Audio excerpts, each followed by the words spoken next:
लाया हूँ, भर दो। पानी तो चाहिए ही चाहिए।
चलो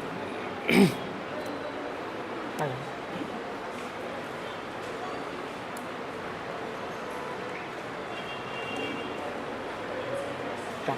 थैंक यू।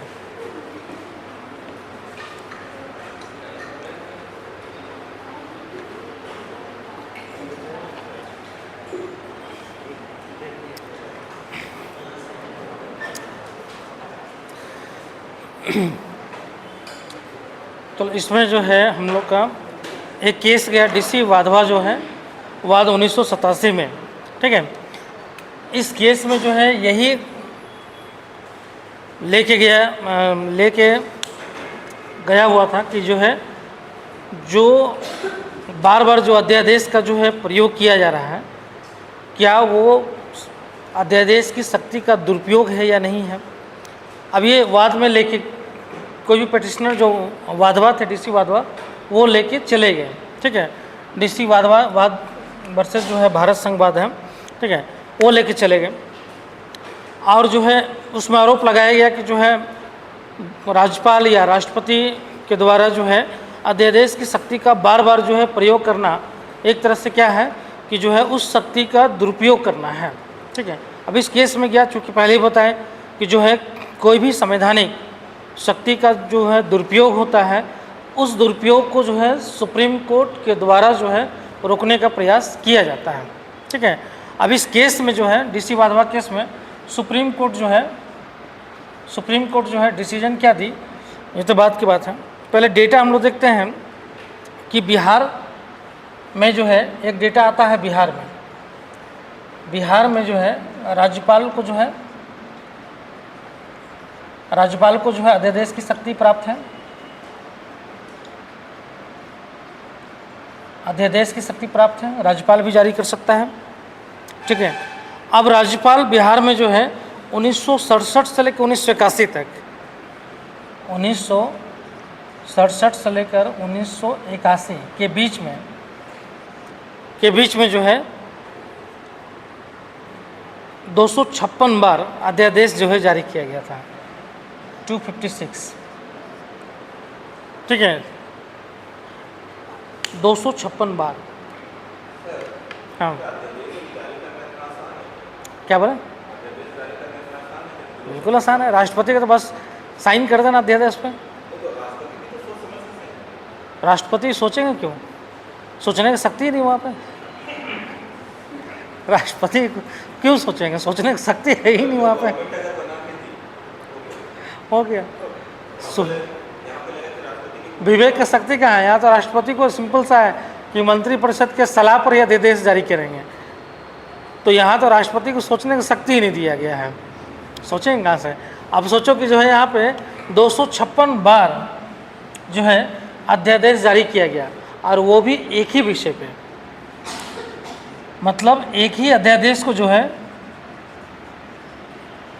एक ही अध्यादेश को 256 बार जारी किया गया।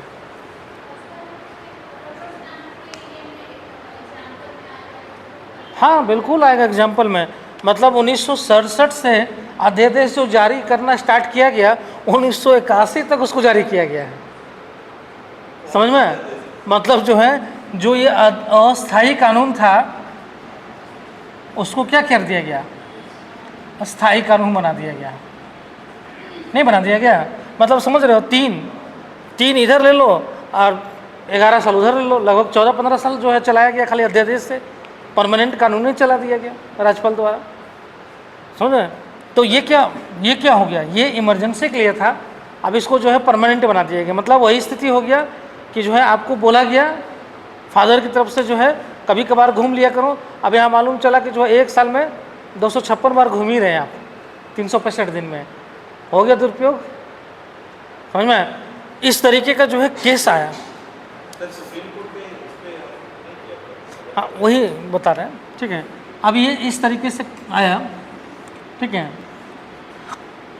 तो इस तरीके का जब मामला होने लगा, और भी कई मामले हैं जिसमें जो है अध्यादेश जारी करने का जो है, इंदिरा गांधी के समय भी कई अध्यादेश जारी किया गया था, ठीक है, एक ही विषय पर भी कई बार किया गया था।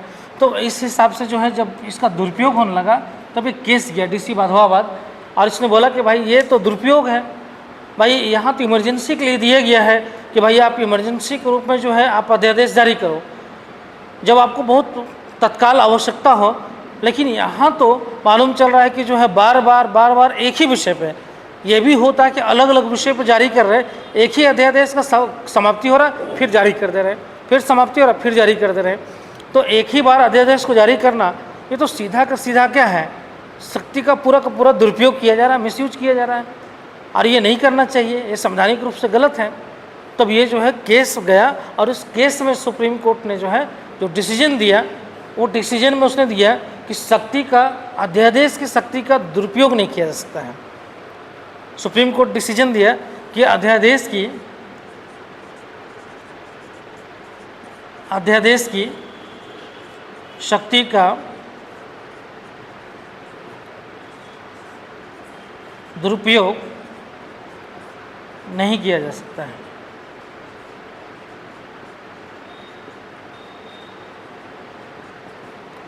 अध्यादेश की शक्ति का दुरुपयोग नहीं किया जा सकता है, पहला डिसीजन दिया गया। दूसरा बोला गया, अर्थात किसी अध्यादेश को संसद में पारित कराने का प्रयास किए बिना एक ही लेख के साथ साथ बार बार जारी नहीं किया जा सकता है। मतलब ये तब आप दूसरी बार अध्यादेश जारी कर सकते हैं जब जो है संसद में आपने जो है उसको प्रयास किया। यहाँ बोला गया कि दुरुपयोग कब होगा, तब होगा जब अध्यादेश मान लीजिए आपने जारी कर दिया, राष्ट्रपति ने या राज्यपाल ने अध्यादेश जारी किया, ठीक है, और अध्यादेश को आपने जो है संसद से पारित कराने का प्रयास किया। चूँकि इसको अस्थायी कानून आपको बनाना है, अगर स्थायी कानून नहीं बनाना है तो आप क्या करेंगे, संसद से पास नहीं करवाएंगे। लेकिन संसद में पास करवाना है, मतलब पारित करवाना है, इसका मतलब इसको आप परमानेंट कानून बनाना चाहते हैं। क्लियर? तो परमानेंट कानून बनाना चाहते हैं तो आप पारित करवाने का प्रयास करेंगे कि नहीं करेंगे? करेंगे ना। तो पारित करवाएंगे, और चूंकि कहीं पे नहीं पारित हुआ, कहीं पे मान लीजिए लोकसभा से आप पारित करवा दिए हैं, लेकिन राज्यसभा में आपका जो है बहुमत नहीं है, इसलिए राज्यसभा से आपका पारित नहीं हुआ, तो कानून तो नहीं बना, क्योंकि दोनों सदन से पास होगा तभी कानून बनेगा। तो ऐसी स्थिति में जो है आप क्या कर सकते हैं, इसको दोबारा जो है अध्यादेश जारी करके चालू कर सकते हैं, लेकिन आपको प्रयास करना होगा। लेकिन आपने अध्यादेश जारी किया, सत्र चला, आपने उसमें बिल लाया ही नहीं, अब फिर सत्र खत्म हो गया, फिर अध्यादेश जारी कर दिया, तो ये दुरुपयोग हो गया ना। क्योंकि आपने तो यहाँ पे जो है संसद में पारित कराने का कोई लेख लेके आया ही नहीं, बिल लेके आया ही नहीं, और सीधे जो है आप अध्यादेश के माध्यम से ही कानून बना कर रखना चाहते हैं, तो ये क्या हो गया, दुरुपयोग हो गया। ये हम मान लीजिए सरकार अगर यहाँ पर लाई, नहीं पास हुआ, कानून आवश्यक है लेकिन पारित नहीं हो पा रहा, तो फिर दोबारा अध्यादेश के माध्यम से ले आई, तो फिर वो जारी रहा, फिर अगले बार पारित कराने का प्रयास करेगी, नहीं हुआ तब फिर जो है फिर से अध्यादेश जारी करेगी, फिर से पारित कराने का प्रयास किया जाएगा, फिर भी नहीं हुआ तो अध्यादेश आप जारी रख सकते हैं, लेकिन आपको प्रयास करते रहना पड़ेगा।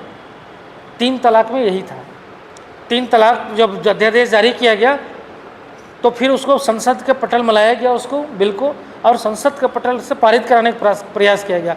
लोकसभा से पारित हुआ, राज्यसभा से नहीं हुआ, बिल गिर गया। फिर जब सत्र खत्म हुआ फिर से अध्यादेश जारी कर दिया गया 3 तलाक पर, फिर लागू हो गया। फिर संसद में आया, फिर नहीं पास हो पाया, फिर तीसरी बार में हुआ, फिर चौथी बार में जो है वो पारित हो गया।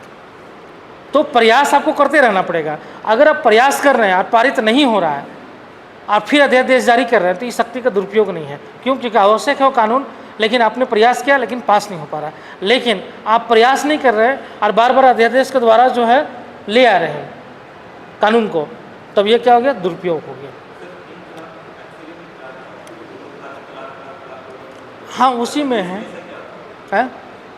अब इसमें देखो मेनली क्या है ना, इसमें मेनली है कि देखो कंपनसेशन का पार्ट है, ठीक है।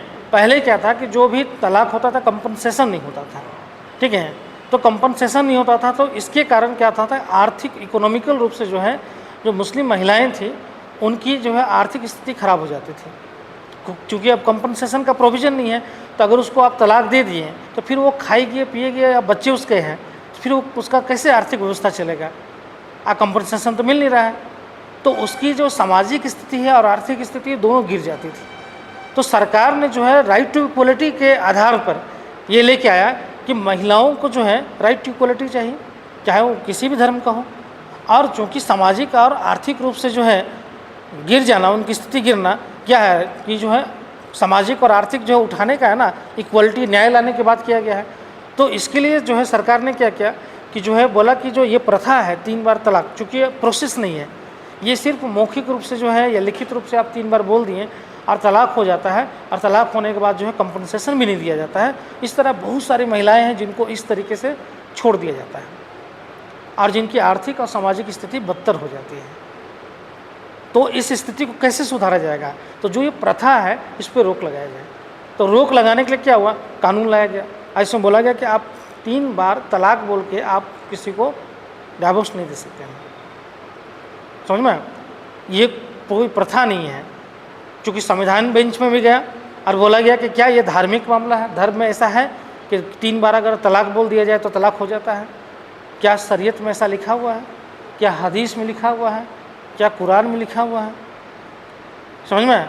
तो सुप्रीम कोर्ट का संवैधानिक बेंच बैठा और उसने रिसर्च किया। रिसर्च करने के बोला कि धर्म का मामला नहीं है, चूँकि ये प्रथा बना दिया गया है। किसी एक व्यक्ति ने शुरू किया होगा, फिर दूसरे देखा दे कि दूसरे व्यक्ति ने, तीसरे व्यक्ति ने, चौथे व्यक्ति ने, और इस तरह का प्रथा जो है क्या होता है कि जो है इसलिए चला दिया जाता है कि किसी एक पक्ष को लाभ मिल जाए। जैसे एग्जाम्पल फॉर डाइन प्रथा। डाइन प्रथा जो है ये कहीं तो भेजा नहीं गया है, कोई बुक में मिलता नहीं है, नहीं मिलता है, लेकिन किसी ने इसको प्रथा बना दिया। किसी ने शुरू किया होगा, किस लिए? उसकी ज़मीन को हड़पने के लिए शुरू किया होगा। अपने घर में जो है बड़े भाई का जो है डेथ हो गया होगा और भाभी का जो है ज़मीन पे अधिकार होगा, तो किसी तरह से भाभी को जो है डायन बना दो और उसकी ज़मीन पे, चूँकि डायन बन जाएगा तो ज़मीन पर अधिकार मेरा हो जाएगा, तो किसी तरह उसको डायन घोषित कर दिया गया। समझ में? समाज से उसको बहिष्कृत कर दिया गया और उसके जो है जो संपत्ति था उस पर अधिकार कर लिया। अब उसने स्टार्ट किया तो वैसे हर लोग जो है जो लालच था हर लोगों ने करना स्टार्ट किया। अब ये धीरे धीरे क्या हुआ, पूरा प्रथा समाज में बन गया। हमेशा जो है विधवा ही डायन क्यों होती है? शादीशुदा व्यक्ति तो डायन नहीं होता है, महिलाएं। डायन सिर्फ महिलाएं क्यों होती है, पुरुष क्यों नहीं होता है? ये भी सोचने की बात है। अगर तंत्र मंत्र का है तो पुरुष क्यों नहीं सीखता? सबसे ज़्यादा तो जरूरत उसको है, पुरुषों को सीखने का। महिलाएं क्यों? और महिलाओं में भी विधवा क्यों?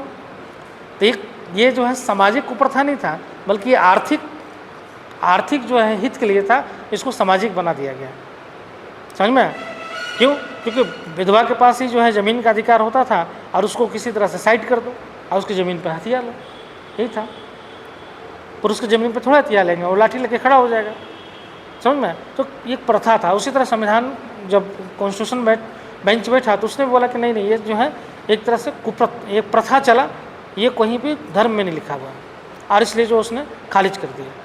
और इसलिए जो है सरकार ने भी, चूँकि अब धर्म का मामला नहीं था 3 तलाक, तो सरकार ने भी कानून बना दिया। और कानून जब बना तो इसको दंडनीय अपराध बना दिया कि 3 बार तलाक, 3 बार अगर मौखिक रूप से तलाक बोलकर अगर आप किसी को जो है डिवोर्स देते हैं तो ये क्या होगा, दंडनीय अपराध होगा। ठीक है, अब इसमें दो चीज़ है, विरोध इसका हुआ भी था, दो चीज़ था, एक तो था कि आपको जेल भी जाना पड़ेगा और दूसरा था आपको कंपनसेशन भी देना पड़ेगा। समझ में आया?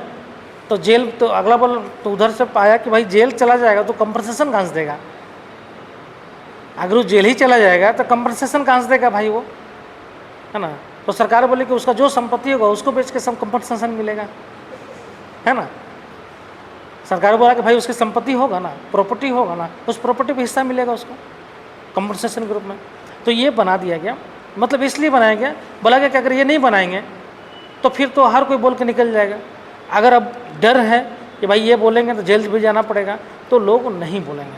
तो बोला कि आप डिवोर्स ले सकते हैं लेकिन प्रोसेस मांग के लेना होगा आपको, और प्रोसेस मांगे तो आपको कंपनसेशन देना पड़ेगा। आप लीजिए सहमति से और जो है उसमें आप कंपनसेशन दीजिए, जैसे हिंदू धर्म में होता है। कौन लड़की?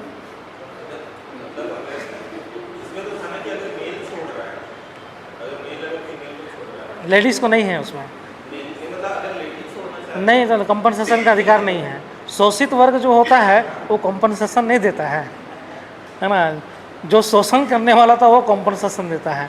अब ये थोड़े बोलिएगा, ये तो अब नहीं बोलेगा। अब देखिए यहाँ पे आरक्षण जो होता है, आरक्षण मान लीजिए बस में जाइएगा तो महिलाओं का रिजर्व सीट होता है, तो महिलाएं तो रिजर्व सीट में बैठती ही हैं, उस पर आप नहीं बैठ सकते। अगर आप बैठेंगे तो उठा देगी, अरे कहाँ बैठे हो तुम, दिखाई नहीं देता है महिला का सीट है, हटो, हटा देगा। लेकिन आरक्षित सीट के अलावा अगर दूसरी सीट पर बैठी है तो आप उठा दीजिएगा, नहीं उठाइएगा। ये थोड़ा बोलेगा पुरुष का आपका तो वहाँ था, नहीं, समझ में।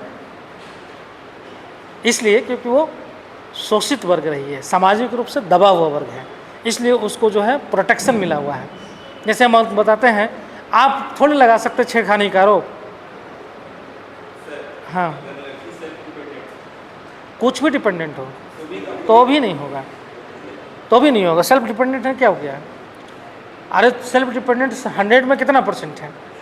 10%, तो 90% तो अभी भी था। मालूम चलेगा कि मतलब आप घोषित ही कर देगा कि सेल्फ डिपेंडेंट है, कुछ नहीं करेगा। पति जो है वो दुकान खोल के दे देगा, लो दुकान चलाओ, दुकान दे देगा, बाद में बोलेगा तलाक दो। अब बोलेगा ये तो दुकान चलाती है, इसको क्या जरूरत है, ये पैसा हमको देगी। पुरुष बहुत चालाक है ना, नहीं आ सकता है कहा कि जो है सदियों से जो है आप दबाते रहे हैं गलत किसे है?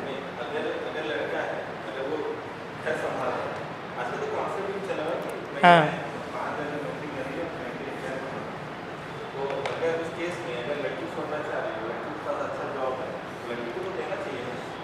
नहीं, यही तो बात है ना। हम क्या बोले, प्रोटेक्शन, पुरुष को प्रोटेक्शन नहीं मिला हुआ है, महिला को प्रोटेक्शन मिला हुआ है। ठीक है, हम लोग क्या बोले, क्षमता के अनुसार जो है विधि बनता है, विधि का समान अधिकार है, लेकिन उसमें भी हम बताए थे ना कि विधि का संरक्षण भी है। विधि के संरक्षण का मतलब है कि एक समान लोगों के लिए प्रोटेक्ट करना है। जैसे हम एग्जाम्पल फॉर ले लीजिए, SC/ST के लिए है, SC/ST के लिए विधि बना हुआ है। अगर कोई दूसरा SC/ST के अलावा अगर कोई दूसरा व्यक्ति उसको जाति सूचक गाली दे दे तो केस हो जाता है। लेकिन अगर SC/ST अगर दूसरे वर्ग को जाति सूचक गाली दे दे तो केस होगा? नहीं होता है। होता है? नहीं होता है। क्यों?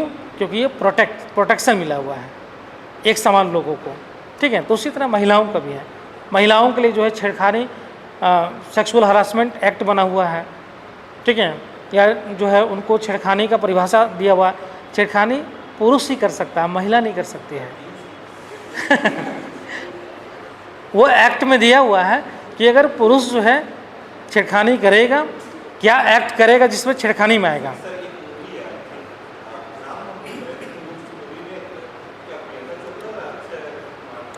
हाँ हाँ हाँ हाँ, लगा देता है, लेकिन वो आपको साबित करना पड़ेगा। वो आपको ही साबित करना पड़ेगा कि आपको हरासमेंट हुआ है। समझ में? वो आपको हरासमेंट करना पड़ेगा। तो कैमरा था तो साबित हो गया, फिल्म था इसलिए। आप कहाँ साबित कर पाइएगा आप कहाँ साबित कर, तो कैमरा था तो दिखा दिया गया।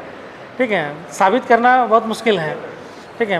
हाँ, वो तब आपको साबित करने के लिए फिर आपको उस लेडी का करेक्टर आपको ख़राब करना पड़ेगा कि इस लेडी का उस टाइप का करेक्टर है, ठीक है, और ये झूठा आरोप लगाती रहती है या इसने मेरे साथ ये किया, तब वो बहुत मुश्किल है। वो फिल्म में तो हो गया, ऐसे नहीं होता है। ऐसे अगर महिला अगर जो है आपके ऊपर आरोप लगा दी, महिला अगर खाली स्टेटमेंट दे दी ना, तो वही एविडेंस हो जाता है, फिर आप निकल नहीं पाइएगा, नॉन अवेलेबल होता है। यहाँ तक कि भी 22 सेकेंड तक अगर लगातार देख लेते हैं किसी लड़की को, तो छेड़खानी के दायरे में आता है। हाँ, और आप साबित करते करते बूढ़े हो जाएंगे कि हमने 22 सेकेंड तक नहीं देखा था, हमने 10वां सेकेंड में आँख मटका लिया था। समझ में आया? ये आप साबित करते करते बूढ़े हो जाएंगे, लेकिन कर नहीं पाएंगे। क्या कैसे करोगे? कैसे करोगे कि 10 सेकंड में आँख मटका लिए थे? समझ में? तो जो एक्ट बना हुआ है अभी बहुत खतरनाक बना है। वर्मा कमेटी का जो एक्ट बना है 2013-14 वाला में, वो बहुत खतरनाक एक्ट में डाला हुआ है। उसमें परिभाषा बहुत ऐसा सा परिभाषा है ना कि मतलब जो है आपको पता भी नहीं होगा कि ये छेड़खानी में आता है। अगर महिला को मालूम है कि छेड़खानी में आता है तो आपको तो फंसा देगी। आपको नहीं मालूम है कि अगर ऐसा करेंगे छेड़खानी होगा, लेकिन वो छेड़खानी हो जाता है। समझ में आया? तो ये प्रोटेक्शन है, बच्चों को भी प्रोटेक्शन दिया गया। आप बच्चों को, छोटे बच्चों को बिना जो है उसके माँ बाप की इजाज़त के बिना आप उसको गाल पे किस नहीं कर सकते हैं। समझ में? आप उसको गले नहीं लगा सकते हैं, ये प्रोटेक्शन है उसका। आप लगा रहे हैं तो आपके ऊपर पोस्को एक्ट लग सकता है। आप पोस्को एक्ट तो और ख़राब है, उसमें तो जमानत तक नहीं मिलेगा पोस्को एक्ट में। समझ में? तो चूँकि कानून का जानकारी नहीं है इसलिए पता नहीं चलता है। बहुत लोग ज़बरदस्ती जो है किस कर लेता है बच्चा लोग को। नहीं, दोनों दोनों दोनों लड़का लड़की दोनों हैं। उसमें जो भी 14 साल से कम का उम्र का है सबका है। पोस्को एक्ट में लड़का लड़की दोनों है। उसमें बच्चा है ना, उसको तो समझ ही नहीं है। हाँ, तो चाहे लड़का हो लड़की, उसमें पुरुष को अलग नहीं करोगे। 14 साल के बाद वो अलग हो जाएगा, 18 साल के बाद। तो सही भी है ना, बहुत पुरुष जो है मोनोपोली बना के बैठे हुए थे पिछले 400 और 800 साल से। तो मोनोपोली टूटने में अभी तो 70-75 साल में जो हालत ख़राब हो गया। बोला जाता है, सुना कि आपने 800 साल तक शोषण किया महिलाओं का, और आप 70 साल में ही हक बकाने लगे। जब आपके ऊपर जो पड़ने लगा तो 700 साल तक कम से कम बनता ही है पुरुषों को जो है प्रताड़ित करने का। नहीं चलो इसमें लिखो, सुप्रीम कोर्ट ने, पहला पॉइंट लिखो, सुप्रीम कोर्ट ने निर्णय दिया कि अध्यादेश की शक्ति का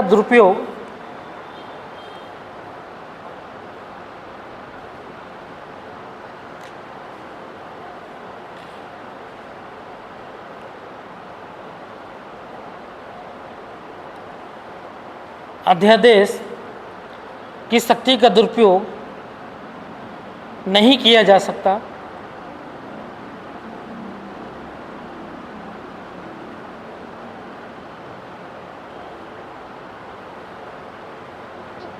दूसरा पॉइंट, अर्थात किसी अध्यादेश को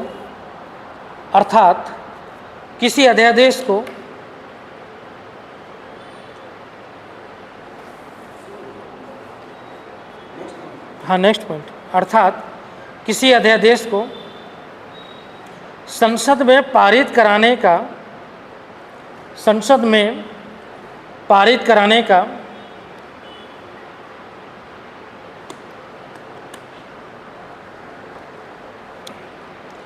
प्रयास किए बिना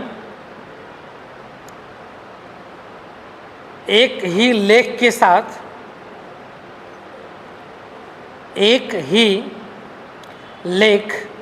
साथ बार बार जारी नहीं किया जा सकता।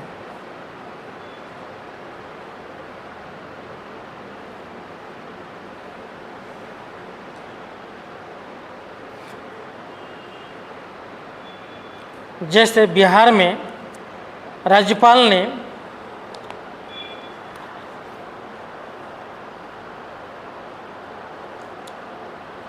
1967 ईस्वी से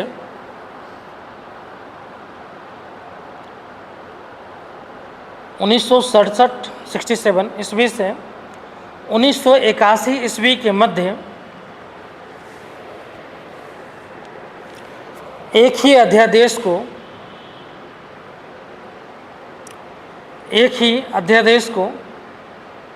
256 बार जारी किया।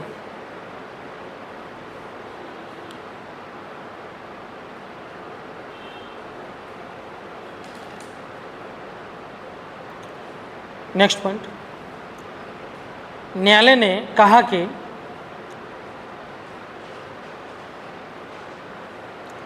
एक ही अध्यादेश को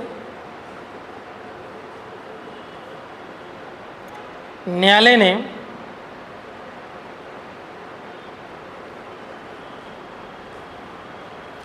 कहा कि एक ही अध्यादेश को बार बार जारी करना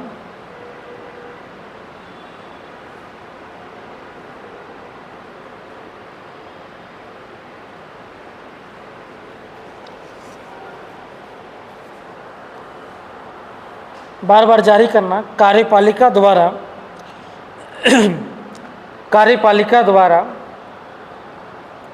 विधायिका के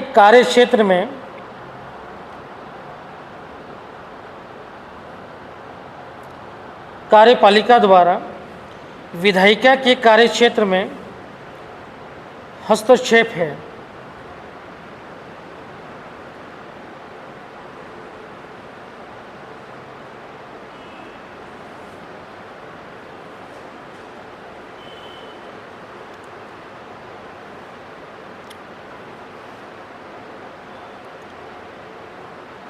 यह कार्यपालिका का, उसी में लिखना, यह कार्यपालिका का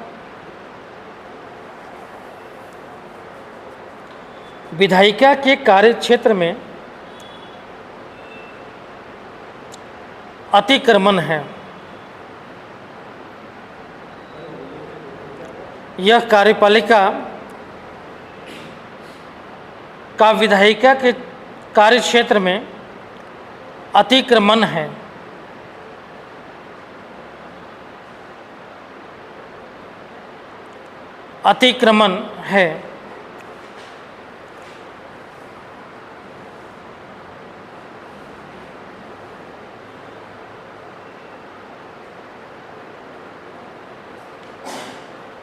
ठीक है, अब हेडिंग लिखो, अध्यादेश की शक्ति असीमित नहीं है। अध्यादेश की शक्ति असीमित नहीं है।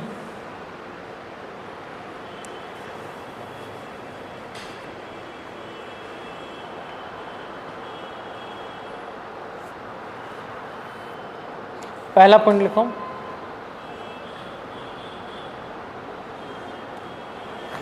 यह अस्थायी है। यह अस्थायी है क्योंकि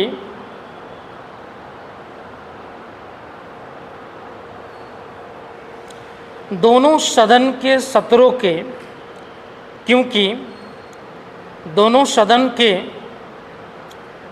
के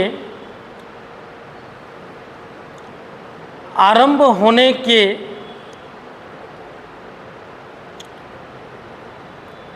6 सप्ताह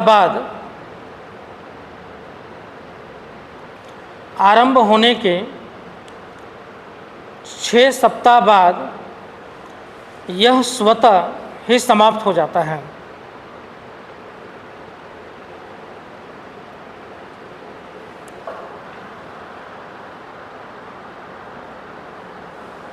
दूसरा पॉइंट,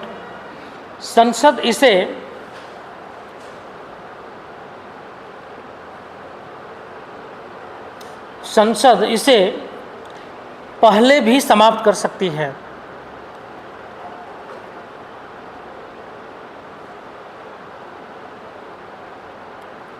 संसद इसे पहले भी समाप्त कर सकती है। तीसरा पॉइंट, जब इसे संसद के, तीसरा पॉइंट लिखिएगा, जब इसे संसद के अनुमोदन के लिए रखा जाता है तो सरकार को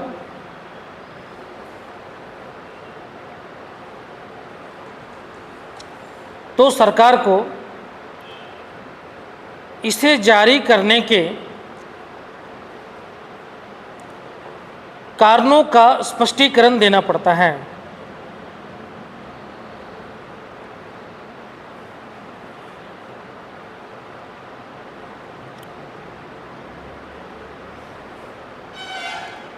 तो सरकार को इसे जारी करने के कारणों का स्पष्टीकरण देना पड़ता है।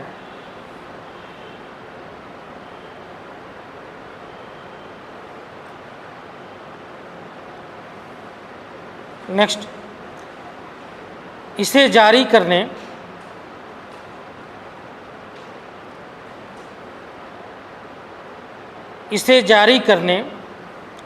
के कारणों का न्यायिक पुनरावलोकन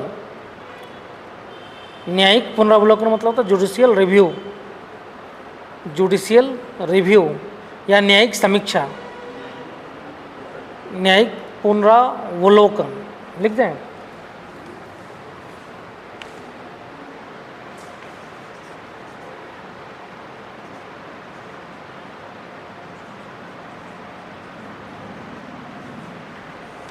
पुनरावलोकन, न्यायिक पुनरावलोकन किया जा सकता है।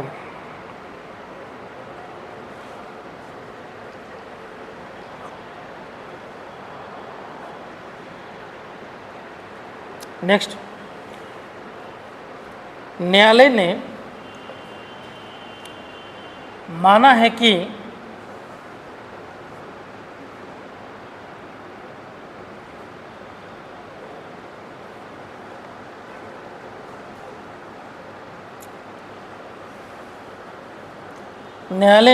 है कि इसका दुरुपयोग नहीं किया जाना चाहिए।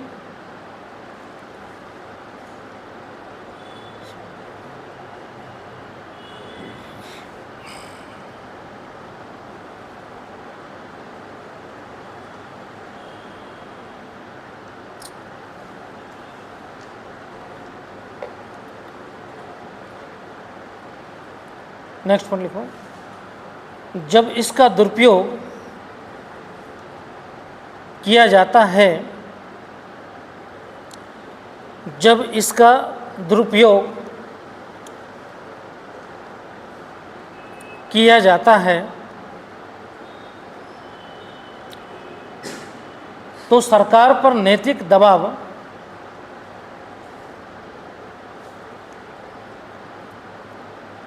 बनाना चाहिए। तब सरकार पर नैतिक दबाव बनाना चाहिए।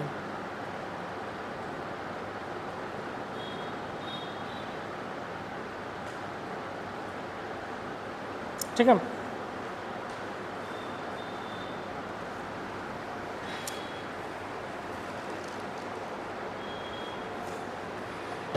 देखो, इसमें भी बोला जाता है कि इसका भी जो है, जो न्यायिक समीक्षा का जो कहानी था ना, इसमें भी जो है पेच फंसा दिया गया था। देखिएगा, चूँकि जो है इसका जो है न्यायालय में समीक्षा हो सकता है, मतलब चुनौती दिया जा सकता है। मतलब अगर अध्यादेश का दुरुपयोग किया जाएगा तो कोई भी व्यक्ति न्यायालय में चला जाएगा और न्यायालय में जाने के बाद जो है न्यायपालिका जो है उसकी समीक्षा कर सकती है या पुनरावलोकन कर सकती है। समीक्षा करेगी तो वो वैधता उसकी चेक करेगी, वैध है या अवैध है, उसको अवैध करार कर सकती है। ठीक है। लेकिन जो है देखिएगा कि 38 कॉन्स्टिट्यूशनल अमेंडमेंट, ठीक है, 1975 1975 में जो है एक संविधान संशोधन किया गया था, और इसमें जो है इसमें बोला गया था कि जो है राष्ट्रपति जो है, राष्ट्रपति का जो संतुष्टि है, मतलब जो राष्ट्रपति का जो है जो संतुष्टि ही अंतिम है। ठीक है, संतुष्टि क्या है? अंतिम है। ठीक है, मतलब जिस आवश्यकता पर जो है राष्ट्रपति ने जारी किया है उनका संतुष्टि ही अंतिम है, और इसे न्यायालय में चुनौती नहीं दी जा सकती थी।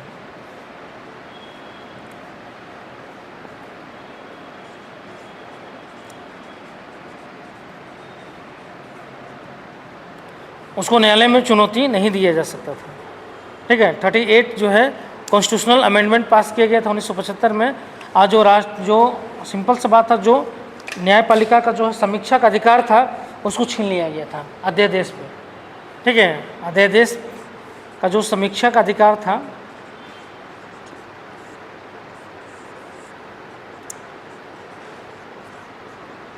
समीक्षा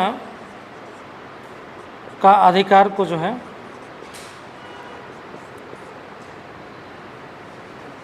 को छीन लिया गया। ठीक है, तो अध्यादेश पर जो है न्यायपालिका का जो समीक्षा का अधिकार था उसको छीन लिया गया 75 में। लेकिन बाद में जो है 44वां संविधान संशोधन के द्वारा जो है संविधान संशोधन 1978 के द्वारा जो है समीक्षा का अधिकार दे दिया गया।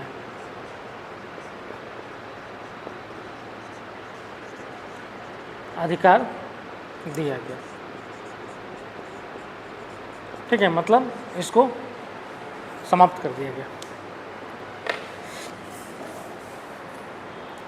यही जो है आपका पूरा का पूरा जो है राष्ट्रपति का अध्यादेश का शक्ति का कहानी था।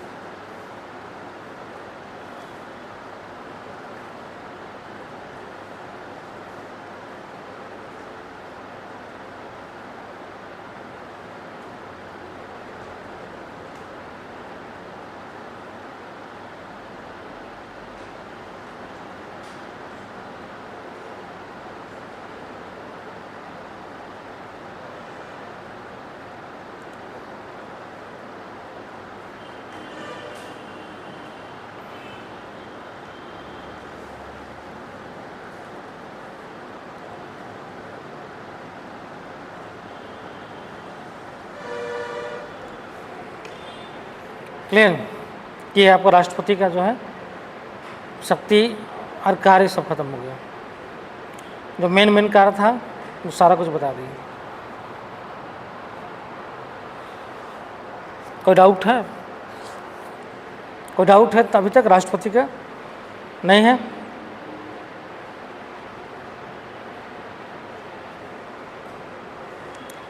चलो एक क्वेश्चन देते हैं, तुम लोग लिख के कल लाना। ठीक है,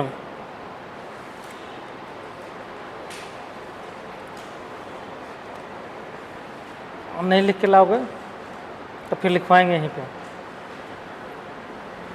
लिखो, क्या भारत का राष्ट्रपति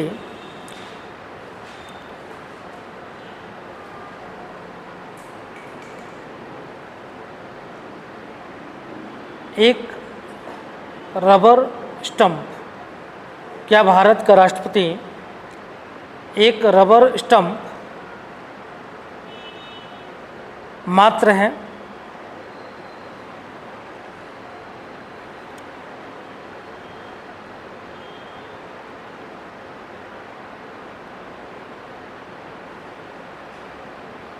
अपने विचार प्रस्तुत करें। अपने विचार प्रस्तुत करें।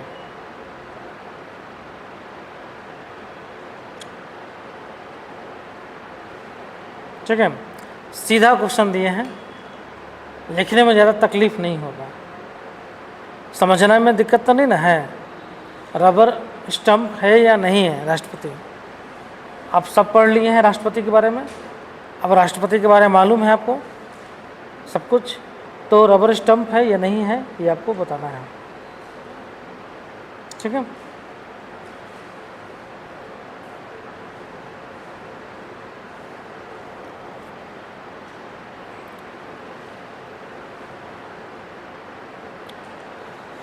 चलिए नेक्स्ट हम लोग आते हैं उपराष्ट्रपति।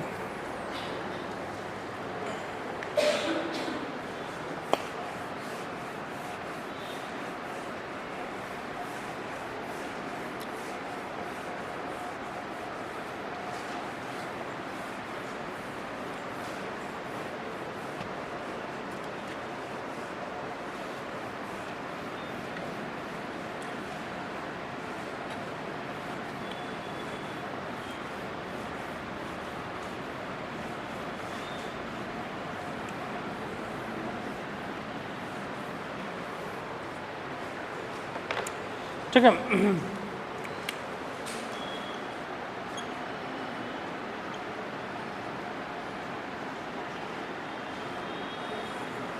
उपराष्ट्रपति।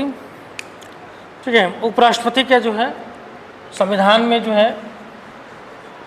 आर्टिकल 63 में प्रोविज़न किया गया है, आर्टिकल 63 में प्रोविज़न किया गया है कि जो है भारत का एक उपराष्ट्रपति होगा। ठीक है,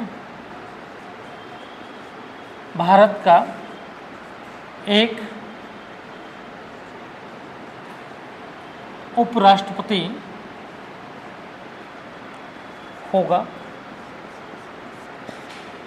भारत का एक उपराष्ट्रपति होगा। ठीक है, और हम लोगों ने व्यवस्था दिया है कि भाई अब उपराष्ट्रपति तो भाई राष्ट्रपति उपराष्ट्रपति का पद क्यों बनाया गया, बोला जाता है कि भाई इमरजेंसी के लिए बनाया गया। कभी भी अगर मान लीजिए राष्ट्रपति का तत्काल मृत्यु हो जाए या जो है कभी अव्यवस्था हो जाए या कहीं जो है इलाज कराने के लिए जो है 1 महीना 2 महीना के लिए बाहर चले जाएं, या मान लीजिए कि असमर्थ हैं अपने पद पर जो है पद के गरिमा को निभाने के लिए, दायित्व को निभाने के लिए, तब फिर क्या होगा? क्योंकि सबसे बड़ा पद है राष्ट्रपति का, और राष्ट्रपति के बिना ना तो कार्यपालिका चल सकता है ना ही विधायिका चल सकता है। तब ऐसी स्थिति में राष्ट्रपति का पद तो खाली हो नहीं सकता है, क्योंकि उनका पद अगर खाली होगा तो सिंपल सी बात है कि कोई काम ही नहीं हो पाएगा। तो ऐसी स्थिति में जब राष्ट्रपति का अकाल मृत्यु हो जाए, समय से पहले जो है कार्यकाल पूरा होने के पहले जो है उनका कोई ऐसा परिस्थिति हो जाए जिससे पद का दायित्व तो नहीं निभाएंगे, तो वैसी स्थिति में तुरंत चुनाव कराना तो संभव नहीं है कि तुरंत चुनाव हो जाए। चुनाव का प्रक्रिया करने में और पूरा का पूरा व्यवस्था करने में समय लगेगा, तो तब तक क्या राष्ट्रपति का पद जो है खाली रहेगा? तो इसलिए जो है उपराष्ट्रपति का पद जो है रखा गया है कि कभी ऐसा परिस्थिति उत्पन्न हो जाए जब राष्ट्रपति का पद खाली हो जाए। समझ में, जब राष्ट्रपति का पद खाली हो जाए, अगर मान लीजिए अकाल मृत्यु हो जाता है या किसी भी माध्यम से दायित्व को नहीं निभा पाते हैं, तो वैसी स्थिति में उपराष्ट्रपति क्या होगा? डायरेक्ट राष्ट्रपति के रूप में कार्यभार संभाल लेंगे। ठीक है, और राष्ट्रपति के रूप में कार्यभार जब संभाल लेंगे तो सिंपल सी बात है कि वो कार्यकारी राष्ट्रपति के रूप में होते हैं, मतलब टेम्पोररी, परमानेंट नहीं, टेम्पोररी, जब तक कि जो है चुनाव ना हो जाए नए राष्ट्रपति का। तो नए राष्ट्रपति के चुनाव का है कि अगर राष्ट्रपति का पद खाली हुआ तो 6 मंथ के अंदर में नए राष्ट्रपति का चुनाव हो जाना चाहिए। तो उपराष्ट्रपति 6 मंथ के लिए राष्ट्रपति के पद पर जो है मैक्सिमम रह सकते हैं। समझ में, मैक्सिमम 6 मंथ के लिए रह सकते हैं। तो उपराष्ट्रपति का पद जो है इसी के लिए बनाया गया है। क्लियर? तो सिंपल सी बात है कि उपराष्ट्रपति तो हम लोग नियुक्त कर दिए, निर्वाचित कर लिए। अब उपराष्ट्रपति बेचारा बैठ के तो इंतजार ही न करेगा कि कब राष्ट्रपति मरे, वो तो इंतजार करेगा कब राष्ट्रपति मर जाए, कि हम राष्ट्रपति के रूप में बन जाए। भाई उसको क्या काम देंगे आप? उपराष्ट्रपति का काम कुछ वैसा है नहीं, सिर्फ इतना कि जो है इंतजार करते रहे राष्ट्रपति के जाने का। अब राष्ट्रपति नहीं गए तो बेचारे ऐसे बैठे रह जाएंगे, समझ में? तो बोला गया कि भाई ये राष्ट्रपति उपराष्ट्रपति जो है बना तो रहे हैं, लेकिन अगर मान लीजिए कि राष्ट्रपति अगर नहीं मरे तो इनका उपयोगिता क्या होगा? मान लीजिए हमने तो इमरजेंसी के लिए बना लिया, लेकिन राष्ट्रपति नहीं मरे या मान लीजिए असमर्थ नहीं हुए, टनाटन जो है 5 साल काम कर लिए, फिर 5 साल चुना के फिर काम कर लिए, तो बेचारा उपराष्ट्रपति करेगा क्या? राष्ट्रपति जाएगा तो भी तो वो काम कर सकता है। तो बोला गया कि नहीं नहीं नहीं, इसके मान लीजिए कि हम ऐसा क्यों सोच के चलें, कभी अगर राष्ट्रपति मर गया तो ठीक है, उपराष्ट्रपति है, लेकिन अगर नहीं मरे तो फिर क्या करेंगे बेचारे? तो इनके लिए भी कोई काम निर्धारित होना चाहिए ना। तो बोला कि काम निर्धारित क्या हो सकता है? तो बोला गया कि जो है काम निर्धारण करने के लिए जो है आर्टिकल 64 में डाल दिया गया। तो भाई इनका काम निर्धारित कर देते हैं। तो आर्टिकल 64 में बोला गया कि जो है उपराष्ट्रपति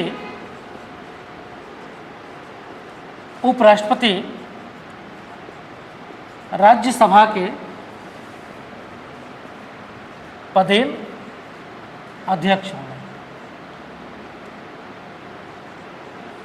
अध्यक्ष या पदेन सभापति होंगे।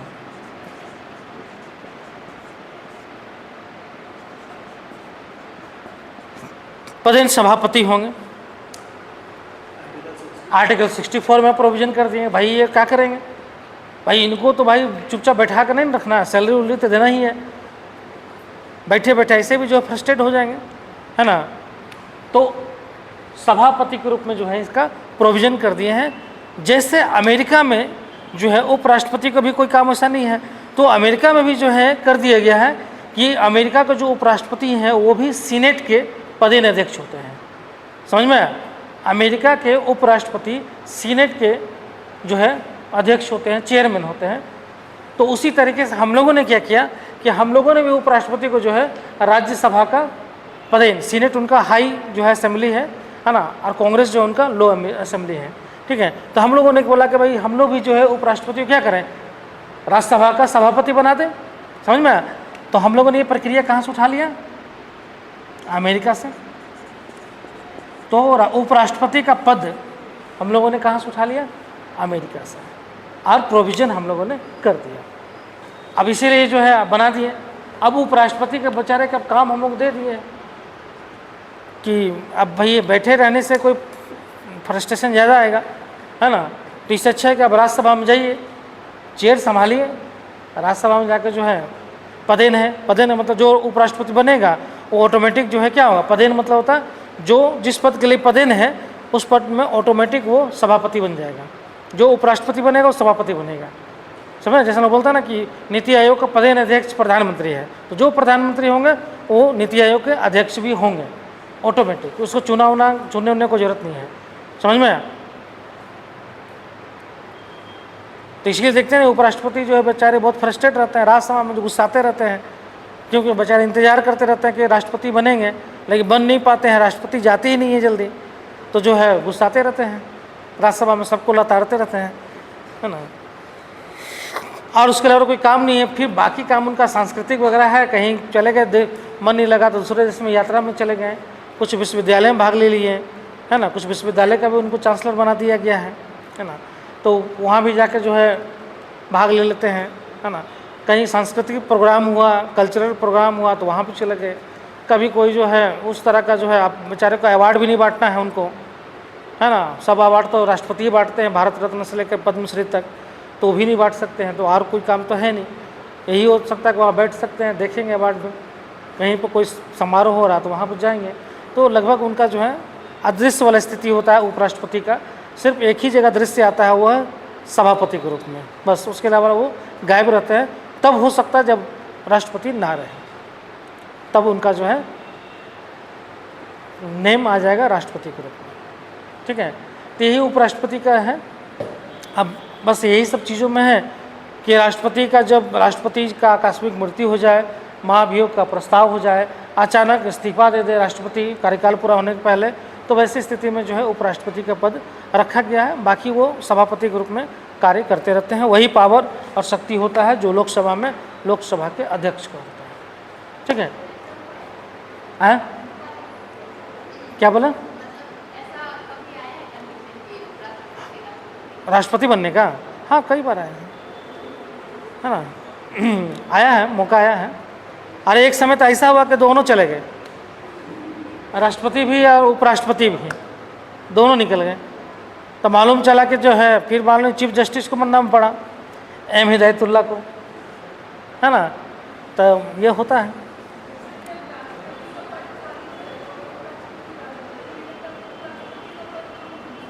कोई नहीं, उपराष्ट्रपति काम ही क्या है? उपराष्ट्रपति कोई काम रहेगा तब ना। काम कहाँ पर उनका है? काम उनका है सभापति के रूप में। तो सभापति में उपसभापति तो पहले से मौजूद है। राज्यसभा में जो है सभापति के रूप में तो उपराष्ट्रपति होते हैं, लेकिन उसके बाद तो उपसभापति के चुनाते ना, उपसभापति जो है चुना जाता है ना। तो ऑटोमेटिक फिर सभापति के रूप में काम करेंगे तब तक। और इसके नीचे बहुत सारे लोग होते हैं, बेंच होता है, बहुत सारे लोगों का बेंच बनाया जाता है। और एक आदमी थोड़े बैठ कर उतना लंबा जो है शोरगुल सुनते रहेगा। शुरुआत उपराष्ट्रपति किए, 1-2 घंटा जो है संचालन किए, फिर वो चले गए, फिर उपसभापति आ गए, है ना, फिर वो भी 2-4 घंटा किए। फिर उसके बाद जो लाइनिंग होता है ना, 6 से 12 सदस्यों का एक पैनल होता है, फिर उसमें से कोई ना कोई आते रहता है, समझ में, वो पैनल बना हुआ रहता है। अब मान लीजिए किसी को अब ज़्यादा जो है फोकस्ड रहना है तो बैठे रहते हैं। जैसे लोकसभा में देखते हैं कि लोकसभा में लगभग जो है बिरला साहब ही बैठे रहते हैं।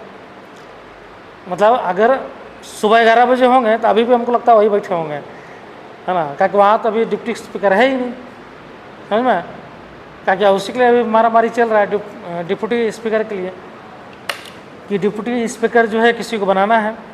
तो विपक्ष मांग रहा है परंपरा के अनुसार कि विपक्ष का, परंपरा के अनुसार तो विपक्ष का ही बनता है, क्योंकि अभी तक का जो ये रहा है विपक्ष को ही डिप्टी स्पीकर का पोस्ट मिलता है।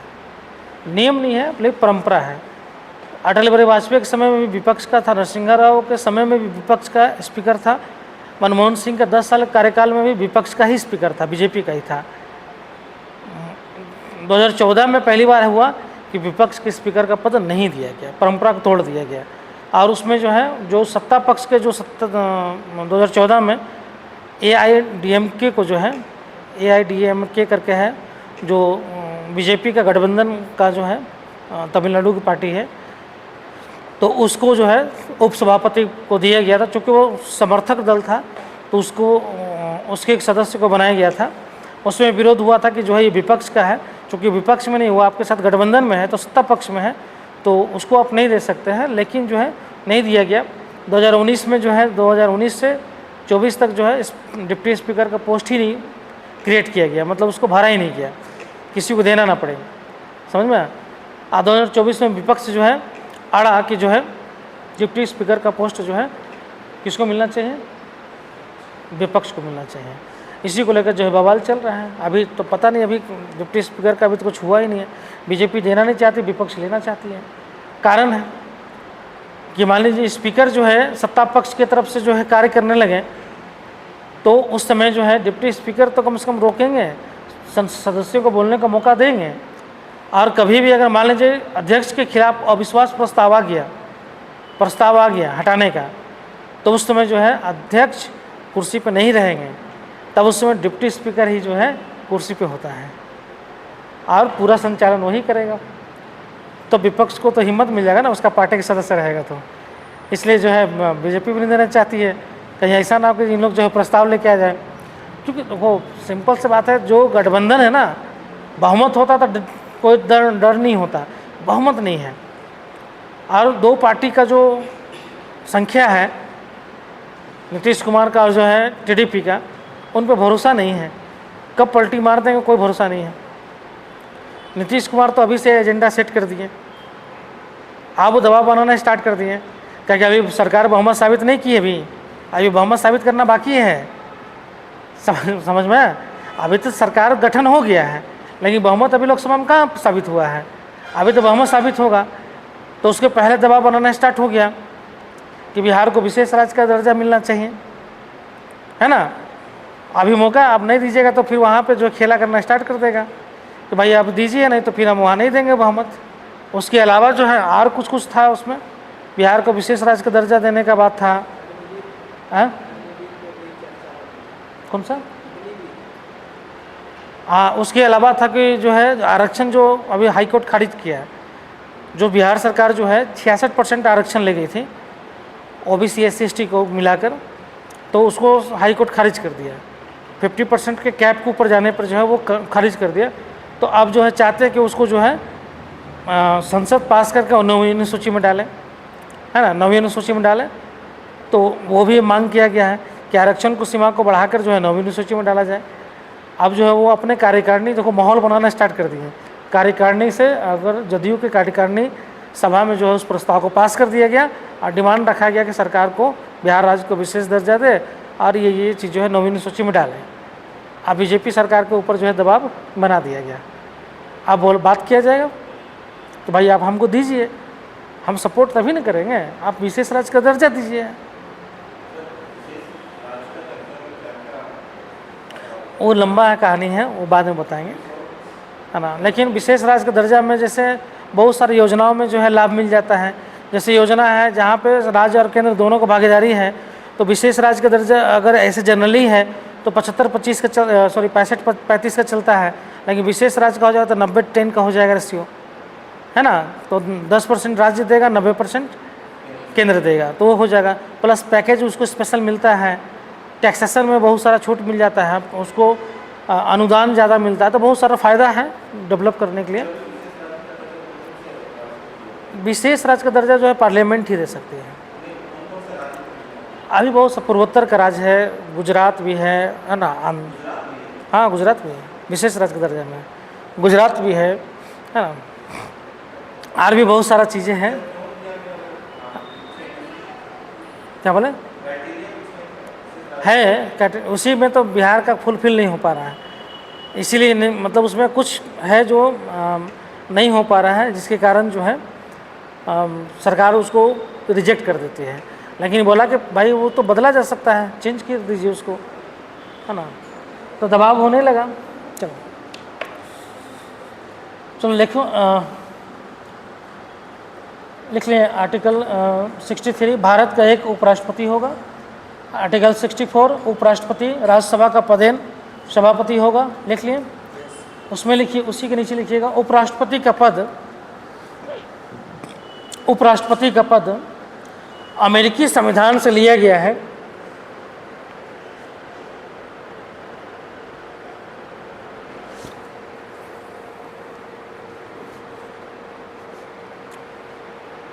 अमेरिकी संविधान से लिया गया है। यदि अमेरिकी राष्ट्रपति का पद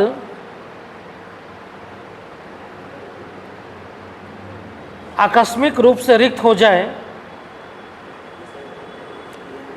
यदि अमेरिकी राष्ट्रपति का पद आकस्मिक रूप से रिक्त हो जाए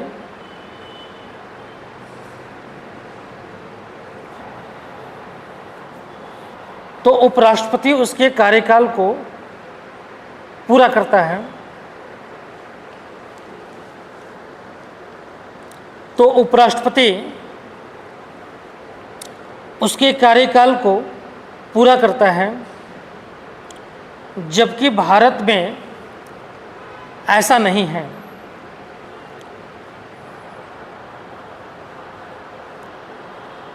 जबकि भारत में ऐसा नहीं है।